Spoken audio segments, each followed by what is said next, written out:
Alrighty, everyone, hello and welcome to It's a Disaster, film catastrophes throughout history. This has been another one of those programs that's been clunking around in my head for a while, so very glad I could get it to fruition. So we're just going to get this started.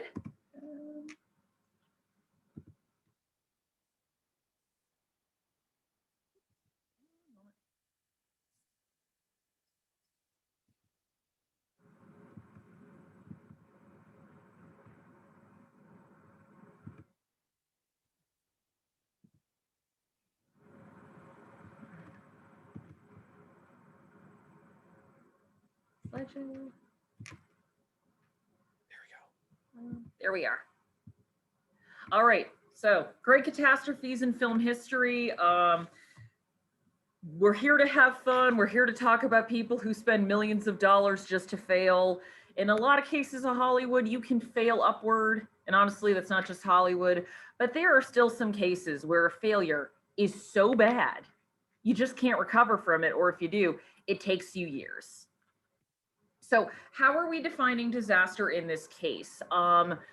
What I want to do is make sure we have the difference between just a box office bomb or a troubled production and a real disaster. So some of my points would be a studio or production company goes under, an actor, director, or any other creative's career is ruined or damaged for a period of time, a troubled production, and a massive loss of money for the studio. So something like, say, Apocalypse Now or Titanic's movies that had famously troubled productions, they're not included because they not only turned a profit, they were also critical hits. I mean, remember Titanic until Avatar came along, highest grossing film of all time. And I'm old enough to remember when the buzz around that movie was, this is going to be a disaster.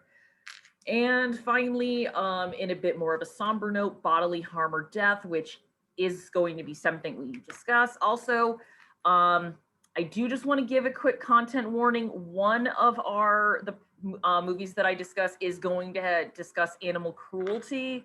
So I'll give you a heads up if that's not something you want to hear about. So we're going to start small with our first movie, which is a film I literally saw in the theater.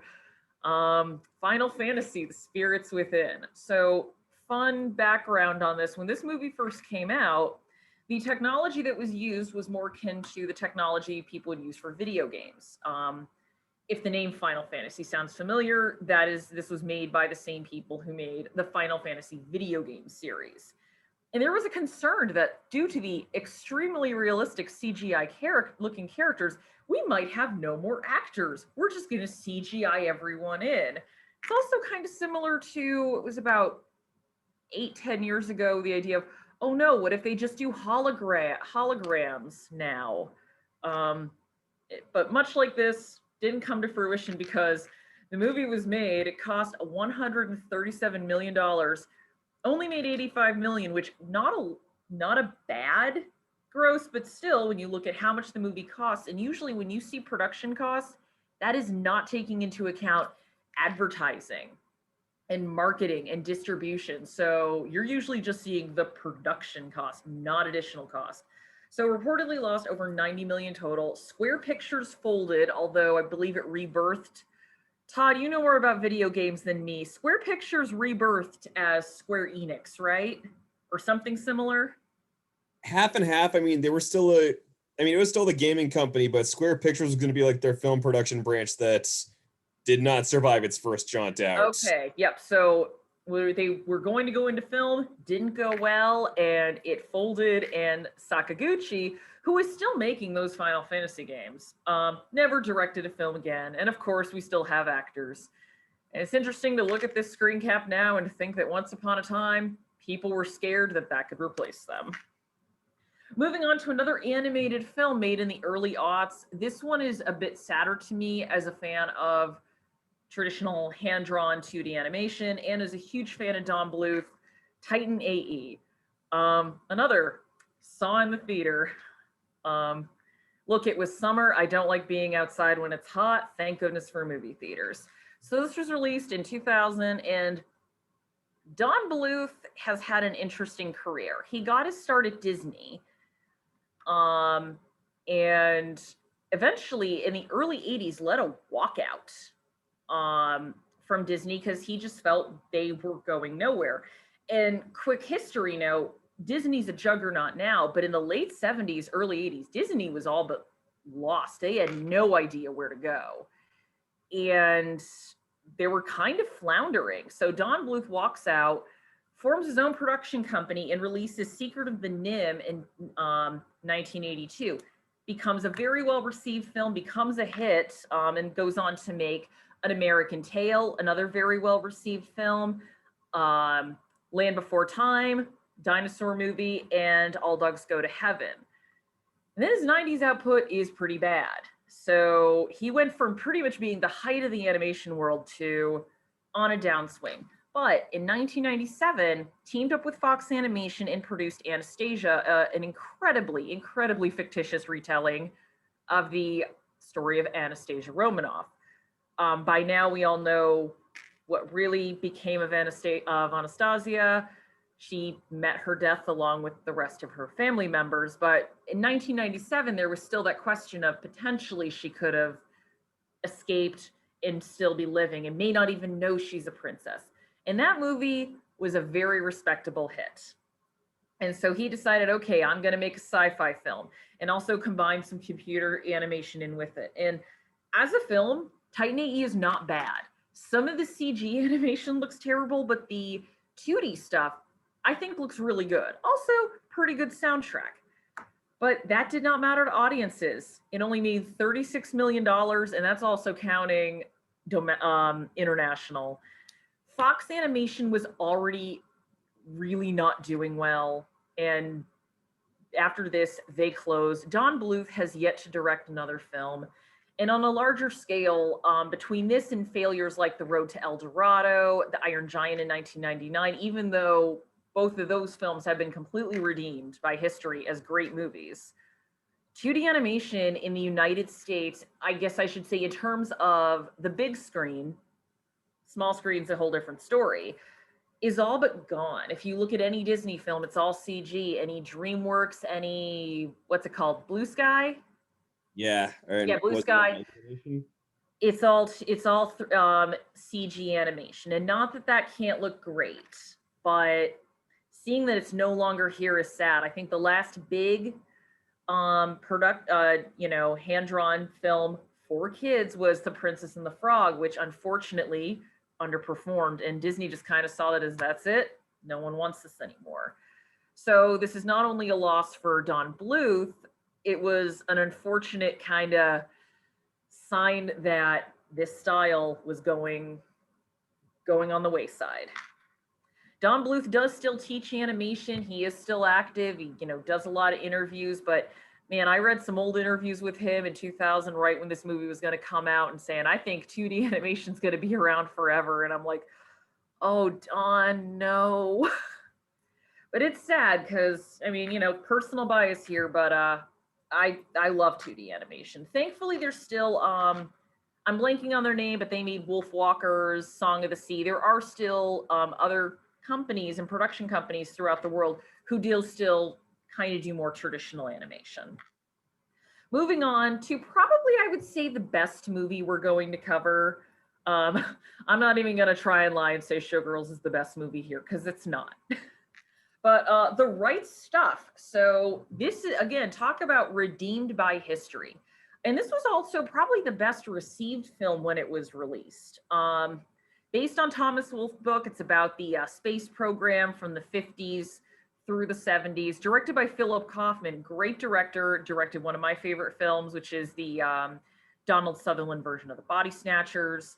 Really loaded cast. You have Ed Harris, you have Jeff Goldblum, Sam Shepard, to just name three. So cost $27 million, which doesn't sound much now. At the time, 1983, that's a huge budget, only made $21 million. And the Ladd Company, which hadn't been performing well anyway, closed after this. This was kind of the, all right, nail in the coffin, this isn't working. So you could almost say it's unfair to call this film a disaster, but just if going by the parameters of something folded, it cost a lot of money and didn't recoup it. You know, I believe that it fits, although again, the careers of all the creators survived. Philip Kaufman went on to direct films. The film received Oscar nominations, really good reviews. And now it's just seen as a movie of like, it didn't find its audience at the time. But again, definitely a case of redeemed via history. And I have yet to see it because, 3 hours long, but there's a lot of people I know who do think it's a great film. One of my favorite, now RIP podcasts, 80s All Over, spoke very highly of this film. So now we're getting into a more well-known disaster, which is kind of strange to call it a disaster when it was the highest grossing movie of the year it came out. But we were talking about the Elizabeth Taylor version. I almost said Elizabeth Berkley. I would watch that version of Cleopatra. Elizabeth Taylor's Cleopatra. So this is one where the production and the controversy behind the scenes absolutely overshadowed the film itself. Elizabeth Taylor received $1 million for the role. Again, that seems like chump change now. That was, for its time, one of the highest salaries of all time. I think it was, at the time, the highest salary for any actress. So first there was the vision of what they wanted. Initially it planned something a little smaller, and then it grew into, let's make this a big Hollywood epic. And in the 60s, Hollywood epics were a huge thing. They were still kind of riding high on the epics from the 50s. And we also have to contend with the fact that in the 60s, other countries were starting to get in on film production. So the United States wasn't trying to just compete with other studios stateside. They were trying to compete with foreign films, and films like Lawrence of Arabia were coming out, and also smaller films like Bicycle Thieves. The field was getting a little bit more competitive. So first, the scale gets a lot bigger. Taylor arrives, and she's one of the biggest stars on the planet, so automatically bigger scale. Then she gets pneumonia and shuts down production. Fun side story about that. The fact that she got such a severe case of pneumonia and the sympathy that she received in Hollywood is widely considered to be the reason why she won her first Best Actress Oscar for Butterfield 8. And then the other big controversy is she had an affair with Richard Burton, and Taylor had already garnered herself some controversy for breaking up some marriages. Eddie Fisher being one of them, Carrie Fisher's father. She kind of swooped him away from Debbie Reynolds. And so that was going on, and that became this whole production with the gossip rags. And at the time, this was the most expensive movie ever made. Production cost $31 million. Again, doesn't seem like much now, but accounting for inflation, it is almost along what those Marvel movies cost. 44 million with other expenses factored in. And it was technically a success, but they still couldn't recover, Fox Studios still could not recover all of the costs for like distribution and whatnot until they sold the rights in 1966. And I believe they sold the rights, broadcast rights, for $5 million. So again, this is a case of sometimes ambition, even if you technically on paper look like you succeeded, your ambition can make it into a disaster. And speaking of the 60s and the trouble Hollywood was having, we need to talk about the 60s musical. So Hello Dolly, Paint Your Wagon, and Dr. Dolittle. Man, they can never get Dr. Dolittle right, can they? Eddie Murphy kind of made it work. Okay, okay. I guess I should say the adaptation of the classic Dolittle. Oh yeah, no, it's cursed. From everything I've heard, that Robert Downey Jr. version is abysmal. So Dolittle came out in 1967, Paint Your Wagon and Hello Dolly were 1969. And these are cited as just these bloated, overproduced Hollywood productions that really sank the studio. So again, Hollywood studios were starting to get in a lot of trouble in the 60s, especially the back half, because they were trying to keep up and just still saying, like, let's do these overproduced vehicles that cost a ton of money. But that wasn't what the public was looking for at that point. So they ended up losing a lot of money. And, some good things came out of it because this also gave us rise to new American cinema. We had stuff like Easy Rider, Bonnie and Clyde, Martin Scorsese getting his start. in smaller, more plot-driven, character-driven pictures that we know and love from the 70s that wouldn't have happened had the studio system not completely bottomed out in the 60s. But man, some of the stuff we had to get through to get there was bad. Also, these are considered, these three movies are considered with having killed the musical for at least a few years. Fiddler on the Roof adaptation from 71 kind of helped the musical genre in film a little bit, but it wasn't until Bob Fosse's Cabaret really revived the musical on screen. Although some of the musicals that followed it weren't great, but it still gave us stuff like Jesus Christ Superstar. I think we had an adaptation of Godspell, and Fosse did All That Jazz, which is great. So again, I can't really say I'd recommend any of these movies. Hello Dolly at least looks really nice. Dr. Dolittle, just reading about the making of that film is interesting, but yeah, again, just Hollywood in the 60s was just constantly trying to one up itself until it all collapsed. And again, we got better films and some of the greatest movies ever made out of it, but it was a hard road to get there. So moving on to slide 8 with Geely, we're getting a little more modern again. So raise your hand. Todd, you can tell me that people raise their hands if they heard about how bad this movie was when it came out. Oh, Jamie, one hand. Jamie raised your hand. Yep. All right. So I can tell you, this is, having seen this, I did not see this in theaters. I rented it because I'm like, I'm not going to sit in the theater for this. Rented it with a friend. I am here to tell you, this is not a case of bad publicity, actually good film. This movie's wretched. Yeah, it destroyed a career and it destroyed Ben Affleck and Jennifer Lopez's relationship. Although I saw some of the news today, apparently they're getting back together. It's 2003 all over again. The plot is a gangster or a hitman, and then Jennifer Lopez plays a bodyguard. You know, it's, again, this movie's bad. The main point is, look at how much this cost. $75 million. It made $7.2 million. After the third weekend, the studio is just like, bring it in. It's actually costing more to keep it in theaters than we're making. You might, if you ever decide to subject yourself to this film, you might wonder, how did this movie cost so much? Well, Lopez and Affleck's salaries were $12 million apiece.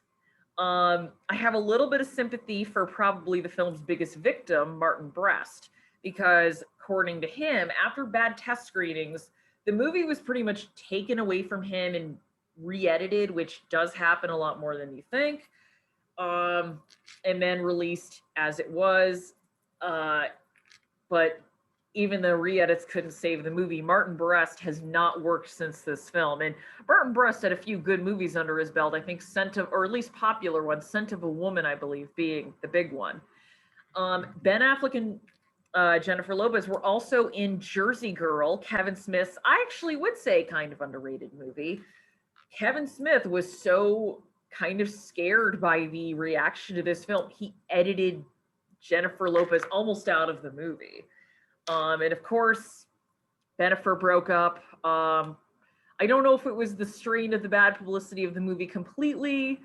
There's probably other reasons there, but Ben Affleck has gone on record saying 2003 was the worst year of his life. I mean, luckily, Affleck seemed to bounce back, and Jennifer Lopez actually, she kept going. She kind of is able to go through untarnished, but the big victim here, Martin Brest, this completely destroyed his career. So moving on, going a little older with Inchon. You might not have heard of this film. It has never been released on any home video format, but it is infamous in film circles, not only as one of the worst movies ever made, but just a bomb and kind of a crazy backstory. So you look at the subtitle, Perils of Cult-Funded Movies. So this was funded by Sun Yun Moon.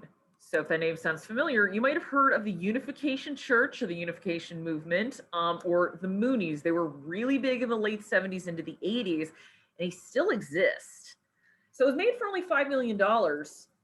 I don't even believe it made 100 million. It was really didn't make any kind of a profit. Terrence Young was worried that this was going to turn into a propaganda movie.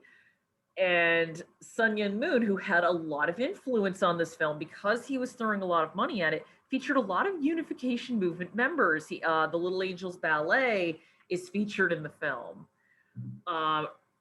Just completely destroyed by critics, disavowed by the stars. Young was like, nope, I'm not touching this. This movie's bad. And, the Unification Movement never made another movie. Then again, it's got to say something where if a movie is so bad, it never even goes to VHS in the 80s, because in the 80s, VHS was almost considered to be the way your film has a second life.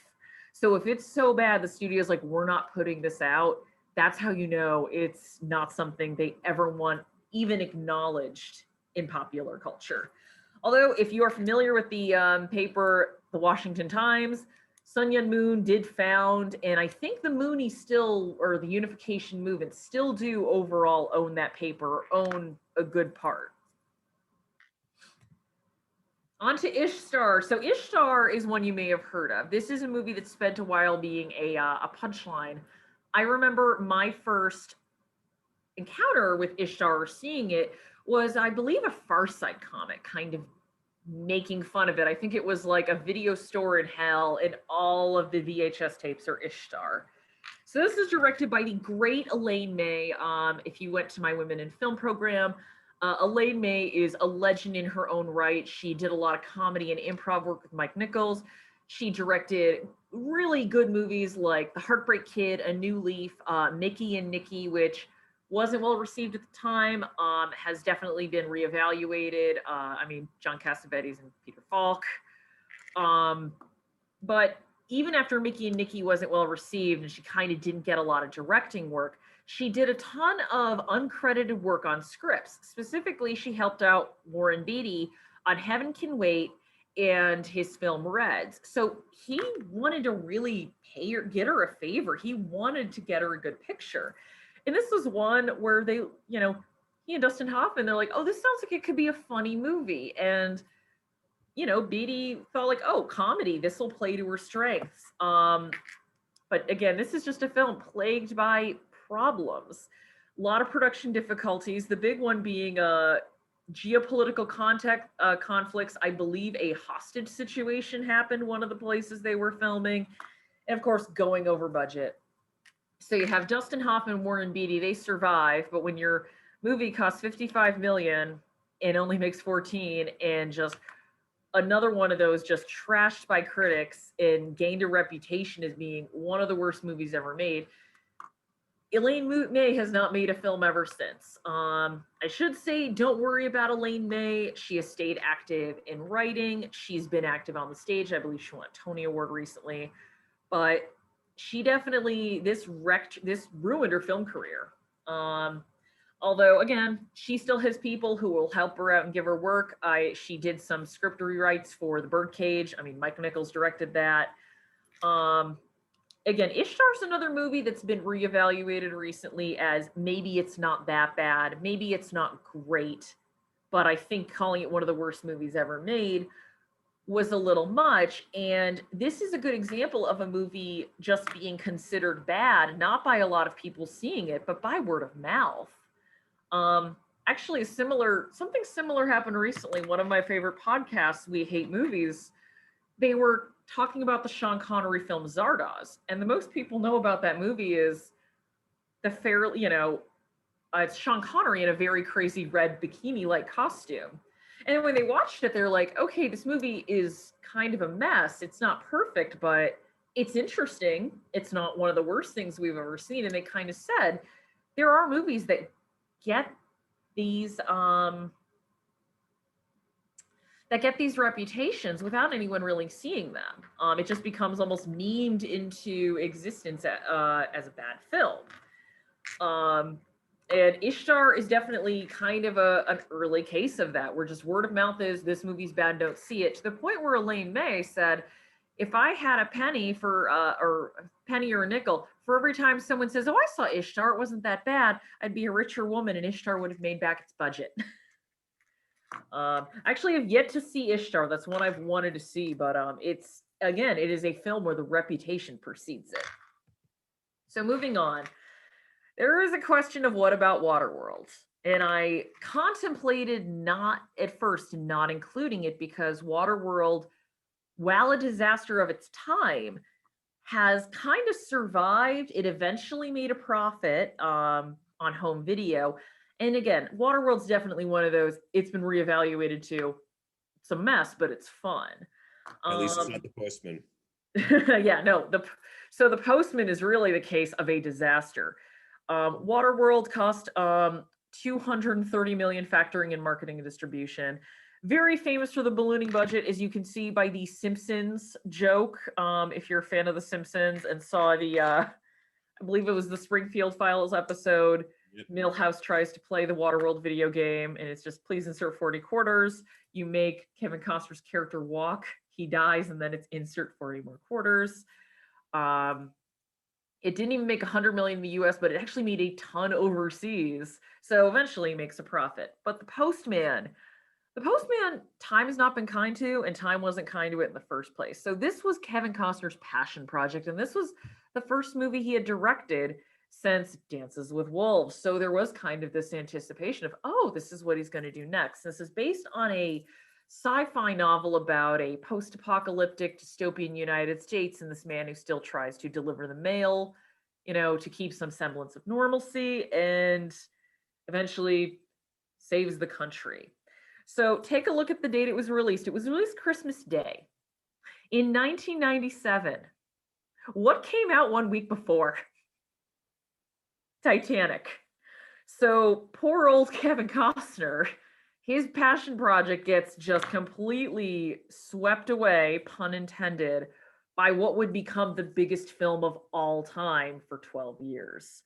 So cost $80 million, only made 17 million. Costner really hasn't directed much since then. I think he came back for Open Range and that was it. And he eventually recovered. But he was a punchline for years between Waterworld and The Postman. And for a while, like, his star definitely dimmed, again, to the point where he hasn't quite recovered.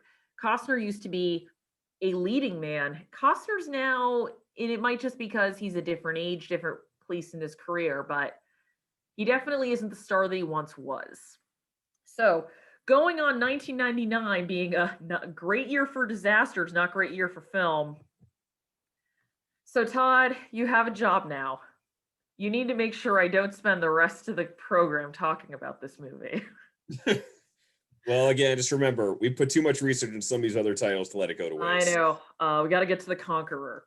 So Showgirls, my favorite bad movie of all time, and the movie that killed the NC-17 rating, and I think for other things killed the erotic thriller, mainly the global market and a lot of other countries being even more prudish than the United States. But Showgirls for a while was the one that showed that maybe there's not as much money in this as we thought. So Showgirls is a title you are undoubtedly all familiar with.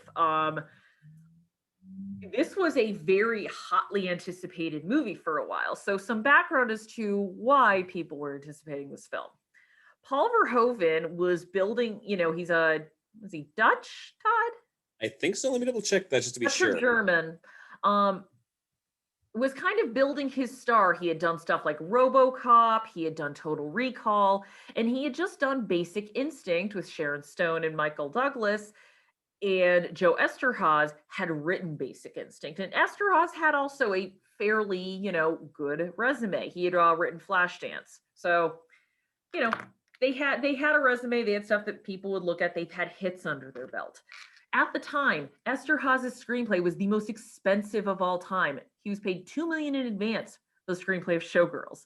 This movie cost $45 million, which is a considerable amount for a movie that, when you have a movie that's NC-17, that means absolutely no one under 17 is admitted. With an R, there's kind of you can take a guardian could take a 16-year-old or a 15-year-old in with them. NC-17 is nope, no way, no how. that is an incredible budget for something where you are already kind of hitting, like getting rid of some of the market because you're like, okay, they can't see this movie. And it was a box office bomb. It only made $20 million, which again, 20 million doesn't sound bad, but compared to, that's less than half of its budget. And it's not even taking into account other costs. So Elizabeth Berkley, this was supposed to be her big breakout role. She had Jesse Spano, the role of Saved by the Bell, and this was the polar opposite of that role. And boy, did this derail her direction in Hollywood. She was very lucky that she had also gotten some smaller roles. She has a small role in the First Wives Club, and she kind of did bit parts, secondary roles for a while. And she eventually did embrace this movie and its, the insane cult following it has. But for a while, this really was a secret shame for her. Kyle MacLachlan, actually, we'll get to him in a moment because Todd has a good observation about him. Paul Verhoeven luckily survived because he went on to make Starship Troopers, which is a beloved sci-fi film. But even he kind of felt after a while like, the failure of Showgirls followed him for a bit, and pretty much since then he's been making movies in his country of origin. One of the ones, Black Book, is pretty good. Joe Esterhaz was the one who really suffered for this movie. And again, this is kind of, usually people would think, the star is going to be the one that really gets derailed. And screenwriters can kind of keep going because they aren't as public. But considering Esterhaz was a kind of a big star after Basic Instinct, he definitely took the hit on this. He also had another screenplay that he sold called Jade, and that was a flop, and he had a few more that didn't do well, and pretty much since then he has one credit in 2006, hasn't worked since the 90s. I believe his final film that he authored was Burn Hollywood Burn, an Alan Smithy production, another reviled movie. Showgirls, on the other hand, as bad as it is, it's at least, I would say, watchable. It has a charm to it. Paul Verhoeven's been interviewed about this, and he goes, "Oh no, I meant for it to look like this." It's very no. I wanted it to not quite. I wanted it to be bad. He goes, "Oh yeah, Elizabeth Berkley's over the top performance. I wanted that. I told her to go over the top." Verhoeven feels, or he contends, he says that he knew he was directing kind of a bad script, so he figured let's just up the camp value of it. And you watch the movie, there's some actors who seem to kind of get that they're in a bad movie. Gina Gershon, I think, being the best example, or Kyle MacLachlan, who has survived multiple failures, the biggest one being the Dune adaptation. You kind of get the sense he's like, oh, I don't think I'm in a good movie, so I'm just gonna play it a little campier. I remain convinced Spider-Man 3 ripped off his look. Unfortunately, I don't think Elizabeth Berkley, if you watched any of the behind the scenes stuff from the making of the film, she is so earnest about this, and it's, again, her performance is, it's sometimes good, it's sometimes embarrassing and hysterical. But again, this is one where it hasn't quite been reevaluated because I think people look at it and they're still like, no, it's still pretty bad. But like stuff like The Room or the Rocky Horror Picture Show, some of these movies, they just have cult followings where people watch it, they'll yell out lines. They love it because it's bad. There was a documentary about it called You Don't Know Me, and there was a stage musical, which I unfortunately never got to see. So I would like to just show you a little example of Elizabeth Berkley's acting in this movie so you can see why I love this film. I was in your suitcase. Stop. Everything I had. Got here.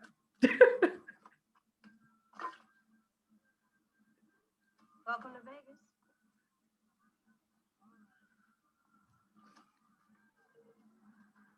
You know anybody here? Got any family that you can call? I don't have any family. Where are you from? Back east. From where back east? Different places.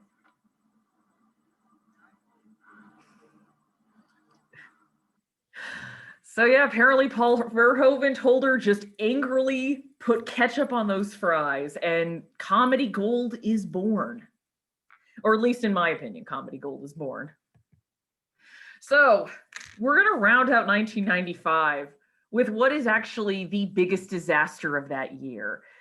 And as I say, the movie that saved Waterworld and Showgirls from being the biggest failures, and that is Cutthroat Island, a movie so bad, a failure so big that it's not even remembered that much. Waterworld at least has, hey, it's kind of fun. It's just, really bloated and waterlogged. Showgirls has the notoriety. Cutthroat Island is just, what? Who?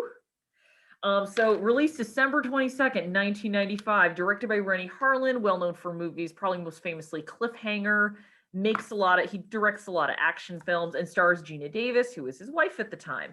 And Gina Davis, again, a big star. She, I believe, had already won her Oscar for The Accidental Tourist. She was in Thelma and Louise, so she was a pretty bankable name at that point. And you'd think on paper, oh, a swashbuckling adventure about a lady pirate. That sounds really fun. But pirates were not as big then as they are now. And actually, considering the pirates movies are more popular overseas than they are here, not even that popular now anymore. But apparently, just no one was interested in pirates in 1995 because this movie cost over $100 million, made it $10 million. So What? I just double checked. At least as far as at late as 2012, this held the Guinness World Record for most money lost. Okay, there we go. Because I was about to say there's another movie that has, I think, a more humiliating failure coming up. But yes, this is, I think, as of right now, the biggest lost cost that we have. Carol Co., the production company, went out of business, and I think Carol Co. also had some involvement with Showgirls. So again, some of these companies, they get 2 or 3 bombs in a row, and that's it; they're gone. And while the careers of Harlan and Davis technically survived, again, luckily, Long Kiss Goodnight came out the year after, and definitely, I think saved Gina Davis a little bit. She definitely wasn't seen as the bankable star she once was, and Rennie Harlin's work's kind of been more, B movies instead of big pictures like this. So, fun story, Shane Black, who wrote The Long Kiss Goodnight, he talked about, he's just like, oh, I was so excited, like, when my script sold. And then it's like, oh, no, the people who make Cutthroat Island are going to make it. Oh, I'm ruined. And luckily, Long Kiss Goodnight didn't fare as poorly as Cutthroat Island. But yeah, this is definitely not the reason you don't see Gina Davis around anymore or Rennie Harlan, but one of the big reasons. So now we're going on to some real failures. This is where it gets harder and a little more harder to watch, I guess I should say. And so we're starting with a movie you may not have heard of, depending on your age or just how into the film world you are. Wired may be the most obscure movie on this list other than Inchon. But you probably know the person it's depicting. So Wired is based on a book by John Woodward, and that was about the life and death of John Belushi. John Belushi very famously died of an overdose in 1982. Definitely as his career was starting to really pick up. If you read a lot of stories, I mean, his, people who worked with him and his friends, they have always been very frank about his addictions and his demons. John Landis famously talked about having to punch John in the face because John could not get it together to film Blues Brothers. But the way they talk about him, they still ultimately recognize John was a person. And John, while he had his failures, was still a human being that they loved. Woodward's book was not well received when it came out, and many of the friends and family were not happy with the picture that was painted, and some even claiming, like, when Woodward interviewed me, he completely misrepresented what I said or left stuff out. And this was also fairly shocking because, Woodward was at the time, and still by a lot of people is seen as, like, respected journalist, Watergate and whatnot. Even some people in his family, I believe Dan Aykroyd's his friend, but Aykroyd felt the book was a hit piece on Belushi, and again, turned him into a one-dimensional drug-addicted monster rather than a man who had problems. So this movie's getting made, and friends and family of John Belushi, who in the late 80s at this point are fairly influential in Hollywood, not very happy. The movie was directed by, I'm blanking on the name, but it was written by Earl McRausch, who wrote the beloved Buckaroo Banzai and the Eighth Dimension and still writes those stories. He adapted this for a movie, and it, he never worked again. And I can see why. The structure of this film is John Belushi wakes up on a slab in a morgue, and Ray Sharkey, a taxi driver who's technically the angel of death, is showing him around little vignettes of his life and just how his addiction affected that. It's a very odd structure for this film. And then the other half of the movie is Bob Woodward doing some like gumshoe investigation. Yeah, cost 13 million to make, only made $1 million, and considering how angry Belushi's friends, of which there were many, were at this movie, a lot of people who worked on this film had a lot of trouble getting work. Dan Aykroyd famously got J.T. Walsh fired from Loose Cannons, which actually cost that production money. But Aykroyd, who was definitely the higher man on the totem pole than J.T. Walsh, was like, I don't care. This man was in a movie that defamed my friend, my dead friend. Get him off the set. And if you look at the picture, the guy playing John Belushi might look familiar. It's Michael Chiklis of The Shield, of The Commish, very great actor. He took this film thinking it was going to be his big break, and it was. By the way, oh, yep. Since you mentioned it, I double checked the director. Yeah, director was Larry Pierce, and if you're not familiar with that name, it's because after this, he only ever did work for television. This was his last big film. Yeah. One job. Yeah, this was, again, this took a lot of careers with it. The only careers that really survived, I guess I would say, were probably Chiklis, who definitely went through a rough patch afterwards, and J.T. Walsh. Ray Sharkey potentially would have had a long career, but he passed away in the early 90s. And this film, I believe it had a video release, no disc release. And much like VHS in the early 80s, everything got on DVD in the late 90s, early aughts. So again, if a company doesn't want to release it, it was either in a rights hole or this company doesn't want anybody to see it. So our other clip is going to be Michael Chiklis talking about making Wired and what happened afterwards. When I was about 2 months into making that film, I discovered that,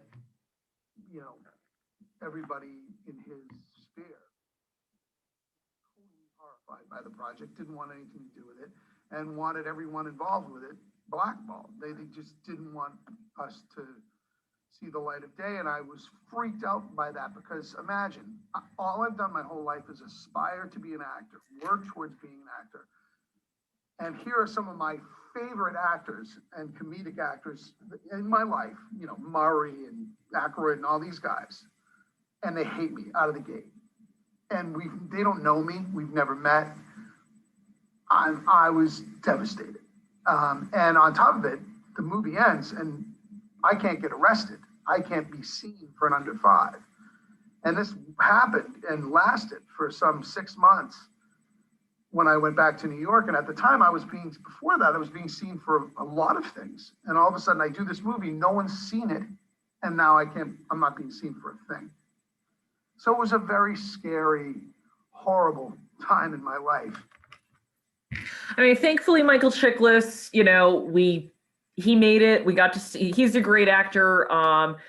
And from the few people I've listened to who have watched the movie, they will say that to his credit, he is probably the best thing about the movie. He gives it his all playing John, but definitely an old shame or the credit he likes to not speak about. So our next disaster, probably Cutthroat Island, is the record, or was until recently the record for the most money lost, but man, the gross versus cost on this one just hurt. So One from the Heart, aka Why We Have Godfather 3. So this was released in 1982, and this was directed by Francis Ford Coppola and produced by his company Zoetrope Studios. So Coppola, like a lot of guys from the 70s, were auteurs. They had a very set idea of what they wanted to do and how they wanted their movies to look. By the 80s, the auteur era was starting to end. There were a lot of other failures. We're going to get to one of them. Another one was Peter Bogdanovich's They All Laughed, a film that was failed in both. That was another one I considered talking about, but that one is marred in a tragedy that isn't really related to the production of the movie. Um, and stuff like this and also the rise of blockbusters and films like Jaws and Star Wars really started to usher in more studio control and less directors getting to do whatever they want. Coppola has Zoetrope Studios so he can kind of make the movies he wants to make, and was envisioned by other studios as a small romantic comedy. Coppola wanted to make something more. He had more ambition for it, and that is definitely something that should be commended. I think whenever a director wants to make something for the sake of art rather than just making a buck, I think that's great. But this is a cautionary tale as to what happens when you let not only your ambition, but your budget get out of control. So, Zoetrope was already not doing well, and MGM backs out because they saw a print of this and they're like, this is way more than we thought it was. He makes the deal with Paramount, but they see the unfinished print and they're like, yeah, we're not doing this. And just a saving grace, he talked to Columbia to distribute. This movie costs 26 million. It looks pretty, I'll say that much.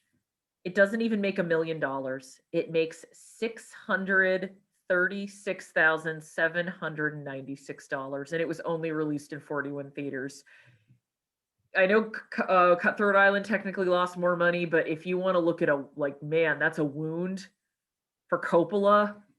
That is harsh. And Coppola and Zoetrope were in a hole, and he took a lot of different jobs to kind of pay off this debt. And some of that stuff panned out. He adapted The Outsiders, which is a great movie. And then he did stuff like The Cotton Club, which good movie. I don't think it made too much money, but by the end of the 80s, he's like, I need to get out of the hole. And he took up Paramount's offer to make the third Godfather film. And that is why we have Godfather 3 and Sofia Coppola showing the world that while she is a very good director, she is not a great actor. Dad. Oh, I feel really bad for laughing at her. I mean, just to be fair to Sofia Coppola, she was the last choice for that role. They auditioned so many other girls. They either couldn't do it, committed to other movies, didn't like the script. This really was we need to go into production. Sofia, do you want to be this character? Fine. Yeah, just, it must be awful to kind of see the whole world watch you fall flat on your face.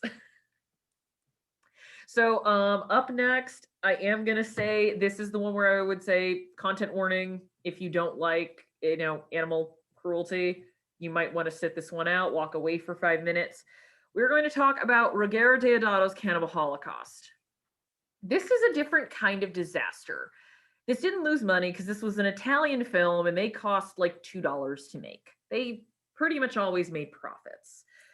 This didn't quite end careers. If anything, it made Deodato more internationally, gave more international notoriety. But what this did do is definitely brought the director to court, and he had to prove he did not murder his cast members. So if you're not familiar with Cannibal Holocaust, which you all seem like nice people, I don't know why you would. It is a found footage movie. It is the Blair Witch Project before Blair Witch happened. About a found footage of a film crew that goes to find an Amazonian tribe that that practices cannibalism. Film crew doesn't return. They find horrifying footage, and already controversial when it comes out due to how violent it is. Ruggero Deodato went into this kind of not like a maniac, but he wanted this movie to look real. He had an idea of how he wanted this to look, and this kind of backfired on him because people were wondering if this was real. And in the 70s, there had been films like Snuff that had kind of profited off of that idea of, hey, this could be real. You never know.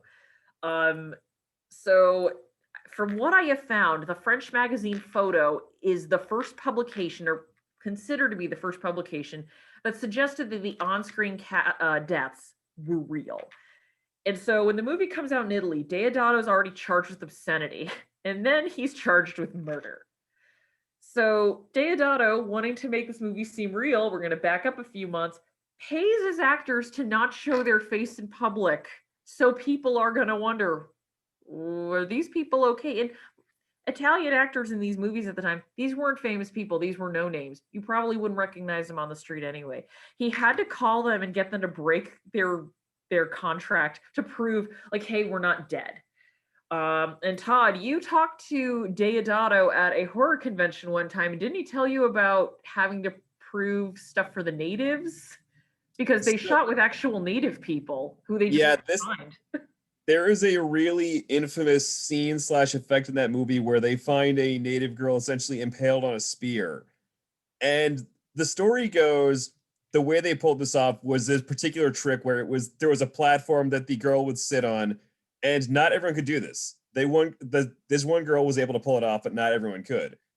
The problem was because they just got like random villagers to play these natives, some of which admittedly gets a little bit of an iffier, it gets a little brown facey, but the problem was they were literally just hired for a few days, given a few bucks, and then sent on their way. Yeah, They there was didn't no contact info, so they were never able to find her again to go, yeah, no, we didn't just impale this poor girl. I think did you say, like, he told you in court they had to just like pull out the contraption and say, look, this is what we used. She's alive, we swear. That's basically how it came down. It's like they explained the mechanism. They couldn't actually do it, but it's like, yeah, no, she could do it, we can. We don't know where she is. Yeah. And but again, this is where I get into content warning for animal cruelty. There are on-screen deaths in this film. If you were at my program last week, Italian cinema doesn't care much for animal welfare. So a turtle, which is apparently an endangered species, is killed. Pig, a coati, a boa constrictor, a squirrel monkey, and a tarantula. So if you ever decide to watch this movie, which again, you all seem like nice people, I'm not sure why you would. Content warning for animal cruelty. So I will just say this much as far as that. I was masochistic enough to watch this at a midnight showing one time with a crowd of people who had largely never seen it before, and normally this is a crowd which they'll see a lot of weird stuff. I watched people getting up and leaving the theater during that turtle scene. Yeah, not shocked. There's a reason I didn't go to that screening. So moving on, we are going to get into the big three disasters. So first is John Wayne's The Conqueror, the movie that maybe, I got to really stress here, allegedly killed John Wayne. So filmed in 1954, released in 1956. The reason this movie is infamous is not just because John Wayne is playing Genghis Khan, which, you know, wouldn't be done nowadays, but it was made in 1954, different times. But I'm going to read an excerpt from a People magazine article. And they'd actually published a number of articles on this film and some of the tragedies surrounding it. Quote, the movie was shot from June through August 1954 among the scenic red bluffs and white dunes near St. George, Utah, an area chosen by Powell for its similarity to the Central Asian steppes. At the time, it did not seem significant that St. George was only 137 miles from the atomic testing range in Yucca Flat, Nevada. The federal government, after all, was constantly reassuring local residents that back then that the bomb test posed no health hazard. Now, 17 years, I should note that this article was written in 1980. After above-ground nuclear tests were outlawed, St. George is plagued by an extraordinary high rate of cancer, and the illustrious alumni of the Conqueror and their offspring are wondering whether their own grim medical histories are more than an uncommon run of bad luck. So, in order to film this epic about Genghis Khan, they filmed near a place that did atomic testing. But again, they were said, no, it's fine. There's no risk. And even it gets crazier. So they filmed some stuff on location and then they went back to the studio to film other scenes. Howard Hughes, who was the producer, he had dirt from that location hauled back to the studio. So there's about 220 people who were cast and crew for this film. Again, People covered this, and I think by the end of 1980, 40% of the cast and crew developed cancer. Dick Powell died of cancer in 1963. Pedro Armendariz killed himself after he learned his cancer was terminal. And apparently John Wayne was on record saying, like, I don't blame him. You know, I would have if I'd gotten that diagnosis as well. Agnes Moorehead had uterine cancer. Susan Hayward had uterine cancer and lung cancer, I believe. And John Wayne had, you know, famously had cancer. He had other habits that might have contributed to it. Smoked like a chimney. He drank a lot. But there is a question for everyone, like who is a part of the film, and even their children. Like, what happened? Was this a part of it? I'm going to read an excerpt from the same article. This is Tim Barker, who is Susan Hayward's son. My mother was pathetic at the end, says Susan Hayward's son, Tim Barker, Hollywood press agent. She was in a fetal position. She had lost her swallowing reflex. She had pneumonia and lost her hair. Barker could not be certain that his mother's fatal brain tumor or the skin, breast, and uterine cancers that she developed in the decade before she died in 1975 were caused by radiation exposure. But he is angry that there is even a question.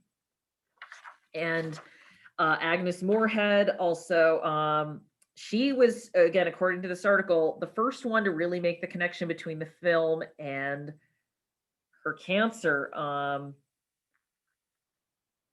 Her close friend Sandra Gould, who was featured with her on Bewitched, recalls that long before Moorehead developed the uterine cancer that killed her in 1974, she recounted rumors of, quote, some radioactive germs on location in Utah, observing, everyone in that picture has gotten cancer and died. And as she was dying, she told her best friend, Debbie Reynolds, I never should have taken that part. So whether or not this film is directly responsible for the cancer of this cast and crew will likely never be proven. Also has to be taken into account back then, certain cancer-causing habits, namely smoking, were more popular back then. But you look at the numbers and the fact that there are people who weren't in that film who were near that testing site developed cancer. It's certainly not a great picture. Before we move on, I am going to just read from an Oregon Live article about not only the Conqueror, but the people who live near St. George. It's gone to our DNA, said Michelle Thomas, a longtime critic of the government's Cold War nuclear testing. Thomas, like Peterson, lives in St. George, the small town in Utah where John Wayne filmed the Genghis Kong epic, The Conqueror, in 1954. Thomas added, I've lost count of the friends I've buried. My government lied to me. So this is one where, because either out of ignorance or just not wanting to scare people, a lot of people, not just famous actors, potentially, or in case of St. George, probably suffered really awful after effects. There is a legend that supposedly someone said, oh, like a Pentagon person said, dear God, let us not have killed John Wayne. I have not been able to find any real verification on that quote, but it is a really sad footnote for a film. And it's sad that this movie is for the most part known by the tragedy after it. So moving on, another film famous for a tragedy, although we are going to get to another movie famous for a death, but let's lighten the mood a little bit with a movie that didn't get anyone killed that just destroyed a studio. And that is Heaven's Gate. Probably the most famous bomb / disaster of all time. If you ask people, like, what's the biggest film failure ever, people will tell you Heaven's Gate. This was Michael Cimino's follow-up to The Deer Hunter. And this was the last time he ever got full control from a studio or a big budget ever again. This was a passion project. He had wanted to make this since the early 70s. And based on the very, very loosely, the Johnson County War. It's not a bad idea for a film. And budget starts very modestly, 11 million, and then it balloons. The film falls behind schedule within a few weeks, and this really does fall on Cimino. He has a very, again, an auteur, but he goes beyond auteur and into obsessive. He was actually called Ayatollah while he was making the movie. So there were some scenes, like minor, 10-second shots where he demanded 60 takes. He would demand sets that were all built and cost money to build, torn down because they didn't look right. He would wait hours for the natural light to change. I think I joked to someone one time that, he waited until a cloud passed. That's really not too far from the truth. All the stuff ends up making the film cost a ton of money. And then when it comes out, this movie has cost $44 million. Again, take into account inflation and how expensive that would be now. Again, kind of not quite a Marvel movie, but this would be like, I think, $180 price tag. Makes 3.5 million. United Artists is sold by the owner, sold to MGM. So United Artists technically still exists. It's no longer an independent company.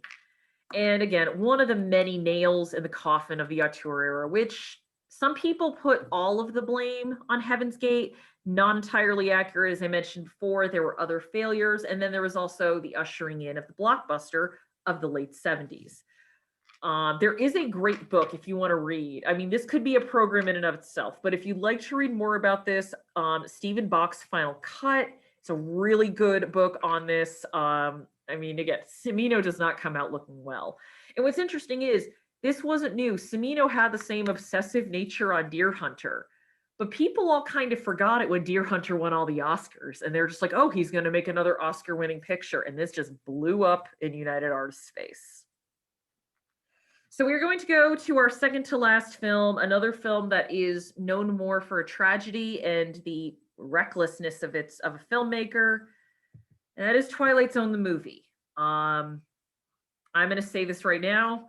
John Landis has directed some of my favorite films. I love American Werewolf in London, Blues Brothers, Animal House, Coming to America.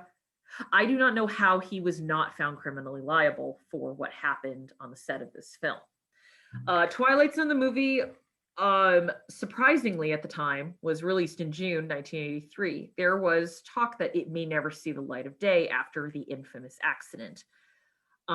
If you're not familiar with Twilight Zone, the movie, this was 4 different directors, John Landis, Joe Dante, Steven Spielberg, and George Miller, creating 4 little like Twilight Zone stories, their interpretation on it. John's was the first segment, Time Out kind of take on A Nice Place to Visit, sort of the idea of this bigot suddenly has to be in the shoes of all the people that he hates. So he becomes a Black man in the 1930s. He becomes a Jewish person in Holocaust era France. He becomes a Vietnamese person in Vietnam, which there is actually a nice little shout out to Animal House in terms of someone saying they fragged Niedermeyer. The one good thing I can really say about the segment. So there was supposed to be a scene, it is not in the film, obviously. In fact, there's no allusion to it at all, where John Landis was going to have Vic Morrow save 2 Vietnamese girls, and that was going to be his way to redeem himself. And this was actually something the studio had wanted. John Landis's original story is pretty close to how it ends in the film, where it's a dark ending. It ends with him, he's in a cattle car with other people going off to a concentration camp, and he's yelling for his friends, but they can't hear him. It's, he's stuck. He's now a victim of the very hate that he espoused. The studios wanted him to redeem himself, so Landis wrote in this idea he is going to save 2 Vietnamese girls during the Vietnam War. And 2 actors, Micah Dinley and Renee Shin-Yi Chen, they were 6 and 7. He had them filmed near a helicopter at night. These children were not legally hired, and the law prohibited the kids from working at night. There were also concerns about the safety of the scene. There was going to be a mortar effect, and there were concerns that could make the helicopter go out of control. The pilot is being piloted by a veteran flyer, Dorsey Wingo, and it was hovering near a mortar effect. And Landis was telling them to go lower. The mortar goes off, the rotor detaches, and the helicopter the pilot loses all control. And Morrow, Lee, and Chen are killed.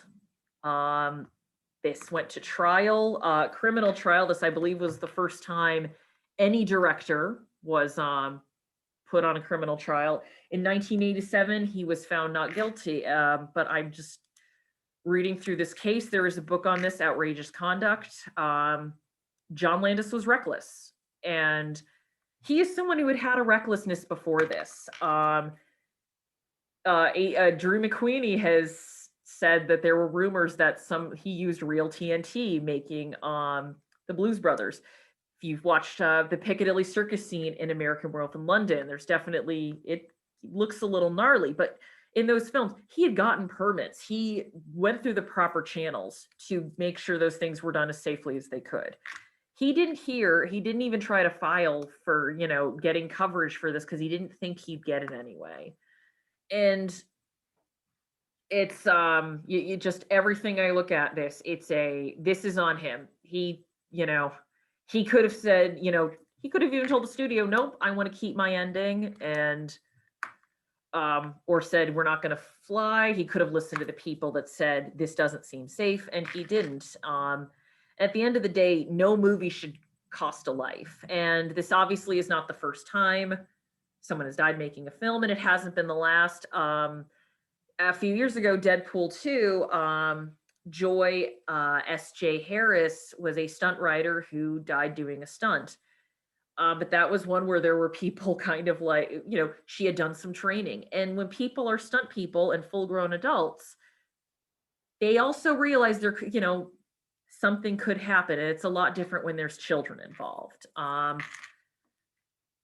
Landis had some fallout for this. He had a few movies after this, but after the 90s, it dried up for him. Spielberg distanced himself from him. This did thankfully change safety standards in the industry. It definitely made the directors a lot more liable if something went wrong. There were a lot more people observing scenes like this now to make sure things were safe. So some good came out of it. But again, it's something where I look back at this and I just can't help but be angry because 3 people did not have to die, especially not for a film. So we're going to move on to something a little more fun for our final movie, because this would be a real down note to end it on. We're going to talk about Roar. You may not have heard of Roar. Roar is another passion project. Took 11 years to make, finally found some distribution in 1981. Noel Marshall and his wife at the time, Tippi Hedren, wanted to make a movie about people who lived with big cats. It went about as well as you would think. Their hearts were in the right place. Hedren and Marshall really were committed to the idea of protecting big cat populations. This started when Hedren was filming a movie, I believe, Satan's Harvest it was somewhere, it was in South Africa, I believe, but she really was committed to the idea of like preserves and, protecting them from poachers. But these cats, they were not well trained, and over 100 people on the cast and the crew were injured. So this is a rundown of some of the injuries. Melanie Griffith, who is Tippi Hedren's daughter, was mauled and she needed reconstructive surgery. Noel Marshall was bitten through the hand. Tippi Hedren had her head bitten. Jan de Bont was scalped and needed 220 stitches. Again, ouch. So the movie has a cult following now. It definitely has a lot of people who watch it for the car crash value. But as I put here, leaves literal scars on the cast and crew. And what didn't survive this? Noel Marshall and Tippi Hedren's marriage. You know what? Marriages can survive a lot of things. I think 11 years making a movie with a ton of giant cats and getting your head and your hand bitten. I don't know if that's in the cards. Nearly mutilating your daughter. Oh, yeah. Oh, yeah. Yep, there's that. I don't know how Jan de Bont didn't sue. I would be like, you're paying for my medical bills, Noel Marshall. But yeah, yes, that's the end of the presentation. We've watched Roar. It's bonkers. It's an adventure. You at least don't come out the other side feeling like, oh God, I've witnessed a crime.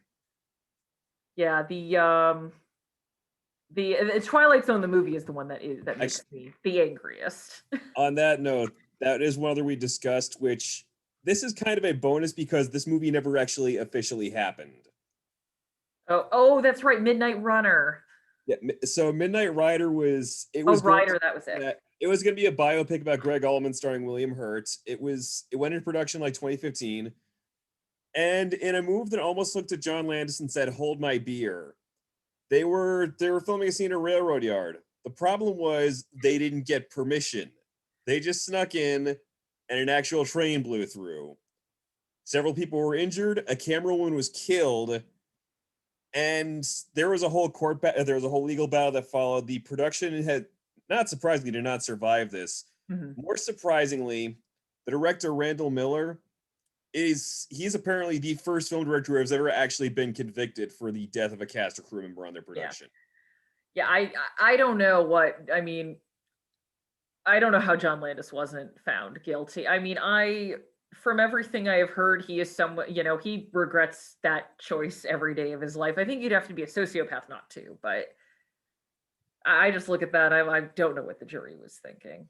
But it's, I guess why I wanted to end with Roar, because it's one where it's like, you know what, that movie had a lot of injuries, no one died. I don't even think any of the cats were put down, because Hedren and Marshall would like, no, keep these cats alive. Also, I did see one of the comments, remembered a lot of the controversy of the making of Cleopatra. Cleopatra is another movie which really isn't, I wouldn't say it's bad. It's a little long and it drags a bit, but I'm like, it's definitely one of the better movies. I mean, some of these movies that just are disasters, they kind of deserve it. Let's say, Todd, you saw Heaven's Gate, right? Oh yeah. How was that? The best way you can describe it, there is a good movie in there. The problem is, it's also, and they've tried editing it down, but the fact is, I mean, there's a generally good story and there's good performances, but it's a lot. That is really the best way you can put it. Like, at the risk of a small spoiler, John Hurt's final scene in that movie, it's one where, and I love John Hurt as an actor, I was waiting for him to get shot for several minutes because, like, he is just wandering through a battle scene and it's like, Michael, I know it's coming. Just put him out of his misery. I will say one good thing that I've seen in terms of clips of the movie, Christopher Walken's opening scene in that movie is really great. Oh, his opening and his final scene are both great moments. Oh, Anneke did mention The Crow. That was one I considered, but considering The Crow was a genuine accident, that was one where I'm like, again, if it's an accident where it looks like it's really no one's fault or no one really intentionally put someone in harm's way, I chose to not put them in. The case of Twilight Zone, the movie, is a case of someone, not even John, there were a lot of people on that set, made that very conscious decision to, like, let's go film this at night with a real helicopter and mortar and 2 children. It just, yeah, but The Crow is tragic. Brandon Lee, what was that? A prop gun that accidentally fired? Or was that an electrical problem? I might be. It was a dummy round. Oh yeah, and that ended up getting him. Again, no one should die making a movie. I mean, unfortunately, not all disasters can be as fun as Showgirls, where it's just like, oh, we got a delightfully stupid film out of this. Some of them are just sad, and I do love seeing a lot of people give Michael Chiklis some love. He is a great actor, and I'm very glad that TV has been good to him. Does anyone have any questions, or do they think I omitted anything? Because I do like to hear if you think I should have included something else.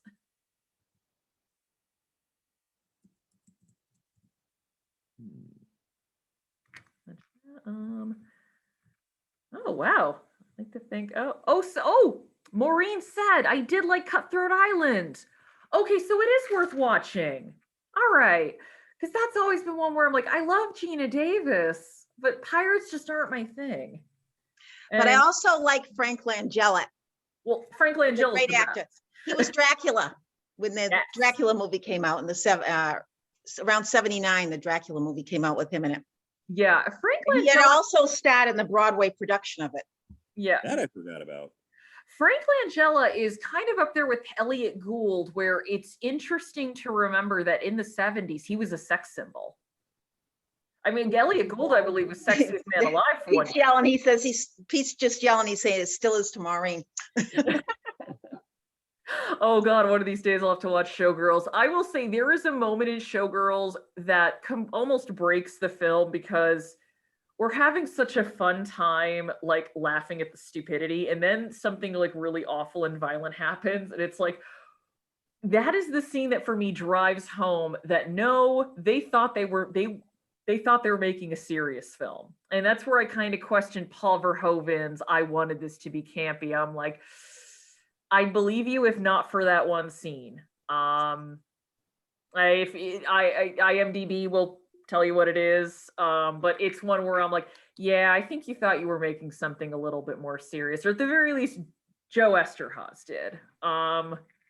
Just be ready to hit skip chapter Yeah, when just and skip. It's like, no, I just want to laugh at Elizabeth Berkley's acting some more. I mean, actually, as I did mention, Kyle MacLachlan he's a survivor of a number of projects. He just keeps going. I mean, I think it also helped that with Dune, his follow-up with David Lynch's Blue Velvet, which then got him like Oscar attention. Okay, that's why. Because I was about to go like Dune was we'll see how good the Denis Villeneuve version is it Villeneuve version is. I'm hoping it's better than Lynch's version, but the Lynch version was one I heard about being terrible for a while. But again, that's another one where it was for a while there was almost up there with Ishtar as like its box office was a punchline. Yeah, but everyone survived it. Like David Lynch went on to direct, all the stars went on to act. It's another one, the Bonfire of the Vanities adaptation. I was like, should I include this? I'm like, no, it's just a bomb. Everyone lived and went on to work. But yeah, yeah.